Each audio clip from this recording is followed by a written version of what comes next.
Momento Catequético com Dom Paulo César Costa. Amados e amadas de Deus, estamos celebrando essa terça-feira da 19ª semana do tempo comum. Hoje estamos celebrando também a beata Irmã Dulce. Irmã Dulce nasceu no Brasil em 1914, ali faleceu em 1992. Foi uma religiosa na congregação das Irmãs Missionárias da Imaculada Conceição, da Mãe de Deus. Fundou uma obra social que leva o seu nome e também o Hospital Santo Antônio em Salvador, na Bahia, para cuidado dos pobres. Deixemos-nos inspirar pela sua profunda caridade, pelo seu profundo amor para com os pobres, para com os últimos. Temos diante de nós um texto tirado do Evangelho de São Mateus, capítulo 18, dos versículos 1 a 5, depois 10, depois 12 a 14. Naquele tempo, os discípulos aproximaram-se de Jesus e perguntaram: quem é o maior no reino dos céus? Amados e amadas de Deus, os discípulos estão preocupados em saber quem é o maior, quem é o mais importante no reino dos céus. O que faz Jesus então? Continua o texto do Evangelho. Jesus chamou uma criança, colocou-a no meio deles e disse: em verdade vos digo, se não vos converterdes e não vos tornardes como crianças, não entrareis no reino dos céus. Amados e amadas de Deus, a imagem da criança. A criança representa fragilidade, a criança representa ainda dependência, a criança representa uma atitude de humildade. E Jesus pega uma criança e coloca no meio dos discípulos e diz: se não vos converterdes e não vos tornardes como crianças, não entrareis no reino dos céus. Jesus convida os discípulos a se converterem. Converter quer dizer mudar de vida, mudar de rota, mudar de atitude. Os discípulos estão preocupados em ser grande, em quem é o maior. E Jesus mostra que no reino dos céus é preciso ser o menor para ser o maior. A atitude deve ser sempre atitude de humildade, atitude de simplicidade. Este sim, este é o maior. Quem assume a atitude, quem se torna menor. E Jesus dirá: quem se faz pequeno como essa criança, esse é o maior no reino dos céus. Quer dizer, é preciso se fazer pequeno, é preciso se fazer o último, e se fazendo pequeno, se fazendo o último, se torna então grande no reino dos céus. E continua o Evangelho: e quem recebe meu nome, uma criança como esta, e a mim que recebe. Quem recebe a criança é o próprio Jesus que recebe. Continua o Evangelho: não desprezeis nenhum desses pequeninos, pois eu vos digo que os seus anjos nos céus veem sem cessar a face do meu Pai que está nos céus. E agora o convite de Jesus a não desprezar as crianças, a não desprezar nenhum desses pequeninos, porque seus anjos veem sem cessar a face do Pai, contemplam a face do Pai. Continua o Evangelho: que vos parece, se um homem tem 100 ovelhas e uma delas se perde, não deixa ele as 99 nas montanhas para procurar aquela que se perdeu? Em verdade vos digo, se ele a encontrar, ficará mais feliz com ela do que com as 99 que não se perderam. Do mesmo modo, o Pai que está nos céus não deseja que se perca nenhum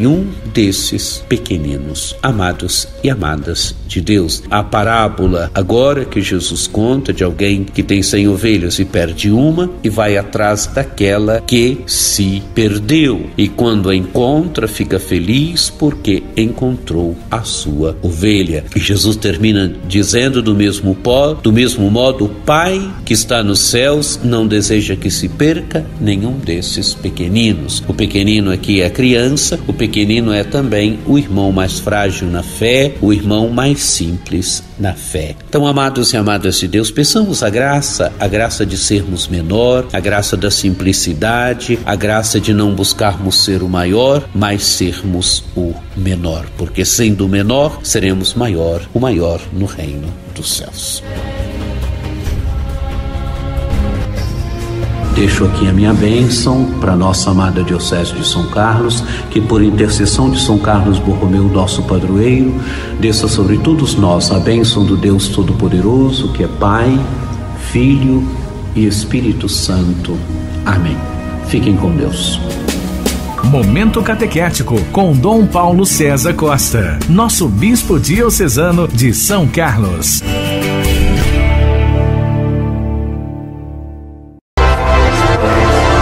Acesse o nosso site diocesesaocarlos.org.br.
Momento Catequético com Dom Paulo César Costa. Amados e amadas de Deus, estamos celebrando essa segunda-feira da 19ª semana do tempo comum. Estamos iniciando a família, olhando para a família como vai e pedindo que nossas famílias sejam verdadeiramente comunidade de fé, comunidade de amor, comunidade de vida. Temos diante de nós um texto tirado do Evangelho de São Mateus, capítulo 17, dos versículos 22 a 27. Naquele tempo, quando Jesus e os seus discípulos estavam reunidos na Galileia, ele lhes disse: o Filho do Homem vai ser entregue nas mãos dos homens, eles o matarão, mas o terceiro dia ele ressuscitará. E os discípulos ficaram muito tristes. Amados e amadas de Deus, Jesus está reunido com os discípulos na Galileia e Jesus diz o que deve acontecer com ele. Ele deve ser entregue nas mãos dos homens, mas o terceiro dia ele ressuscitará. Jesus fala para os discípulos da sua morte. No seu ensinamento que ele deve dar aos discípulos, ele fala da sua morte,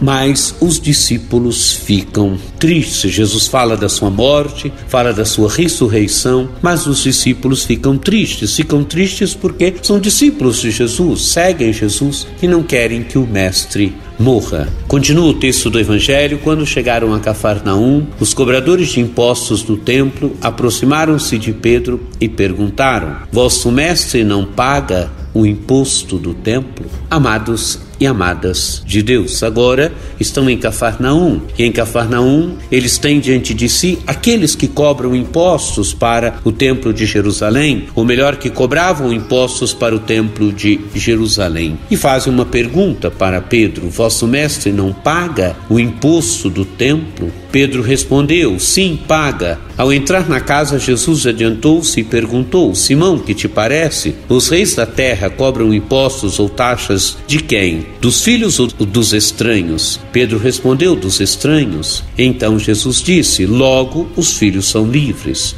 Mas, para não escandalizar essa gente, vai ao mar, lança o anzol e abre a boca do primeiro peixe que tu pescares. Ali tu encontrarás uma moeda. Pega então a moeda e vai entregá-la a eles, por mim e por ti. Amados e amadas de Deus, é muito interessante a questão que Jesus coloca para Pedro. Os reis cobram impostos dos filhos ou dos estranhos. Jesus é filho. Diante do Pai eterno, diante do Senhor do templo, ele é filho. E se ele é filho, ele não deve pagar o imposto, porque os de casa não pagam o imposto para o seu senhor. E Jesus então paga o imposto, manda Pedro jogar o anzol e pegar o primeiro peixe, abrir a boca e tirar a moeda, entregar por Jesus e por ele, para que não se escandalizem. Amados e amadas de Deus, Jesus é o Filho. Jesus é o Filho do Senhor do templo. O templo, de certa forma, é a casa de Jesus. Por quê?